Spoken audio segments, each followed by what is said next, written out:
akan ada bahagia bagi yang tidak baik sama orang tua.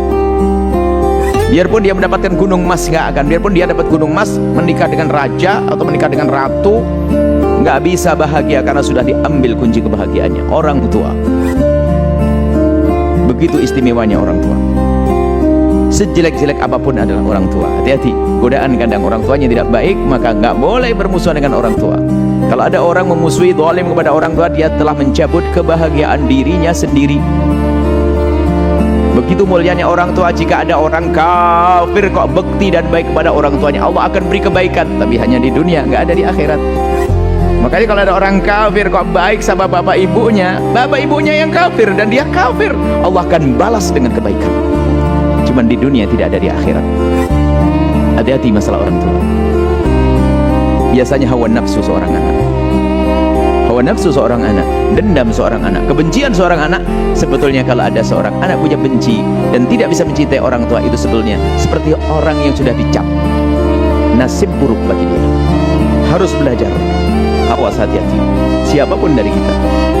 Dan kita harus timbang hati kita. Kalau kita kurang rindu, kurang cinta kepada orang tua, ayo kita suburkan cinta. Nggak akan ada yang bisa menolong. Orang tua mungkin orang tua tidak tahu di saat kita bohong. Bahkan kalau kita baik basa-basi, nggak tahu orang tua, dianggap kita benar, tapi Allah tahu apa yang ada di hati kita. Allah tahu apa yang ada di hati kita. Allah tahu, dan yang memberi bahagia siapa? Yang ngasih bahagia siapa? Allah. Makanya jangan main-main dengan orang tua. Nggak akan ada yang bisa menolong, biarpun dirimu sangat cerdas kayak apapun, punya tambang emas, punya kehebatan, kekuatan kayak apa, menikah dengan raja atau ratu, nggak bisa bahagia. Mungkin di saat menikah dengan raja, di situ terzalimi pada akhirnya dia, sakit dia, sengsara dia. Tidak ada kebahagiaan bagi orang yang durhaka kepada orang tua, menyakiti orang tuanya. Martabatnya setelah beribadah kepada Allah, bil walidaini ihsana. Na'udzubillah. Sekarang koreksi diri Anda sendiri, kita sendiri. Jika ternyata Pak kita kurang rindu pada orang tua, sebelum dicap kita itu, dicap dengan cacat kita itu. Kan orang cacat macam-macam. Ada cacat tidak ada mata, tidak telinga, tidak ada tangan. Itu kan cacat jasad. Di akhirat utuh. Cacat kan dicap, ada orang cacat, ya kan? Pernah lihat orang cacat tangannya? Karena tangannya di akhirat masuk surga utuh. Cacat, yang ini nafsu, cacat kebahagiaan. Cacat kebahagiaan. Ngomong sama orang tua tolak pinggang, kelihatan mendengar tapi membenci. Hati-hati orang tua, Allah melihat kita setiap saat. Orang tua. Na'udzubillah. Makanya tolong koreksi diri sendiri ini. Kalau ternyata ada di hati kita sesuatu yang tidak nyaman dengan orang tua, diingatkan langsung. Padahal kalau diingatkan orang lain bisa dengar, tunduk-tunduk. Mungkin Anda seorang diingatkan orang lain, mungkin ustadz atau guru atau kiai. Anggap saja kalau saya ingatkan Anda, kok Anda tunduk patuh-patuh. Di saat Anda diingatkan ibu Anda, kok Anda geleng-geleng, Anda tidak selamat. Nggak akan ada bahagia bagi yang tidak baik sama orang tua. Biarpun dia mendapatkan gunung emas, nggak akan. Biarpun dia dapat gunung emas, menikah dengan raja atau menikah dengan ratu, nggak bisa bahagia karena sudah diambil kunci kebahagiaannya, orang tua.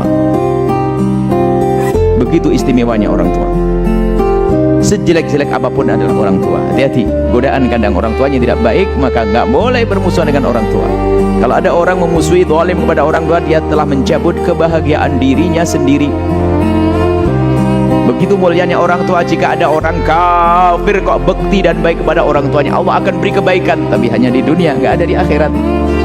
Makanya kalau ada orang kafir kok baik sama bapak ibunya yang kafir dan dia kafir, Allah akan balas dengan kebaikan. Cuman di dunia, tidak ada di akhirat.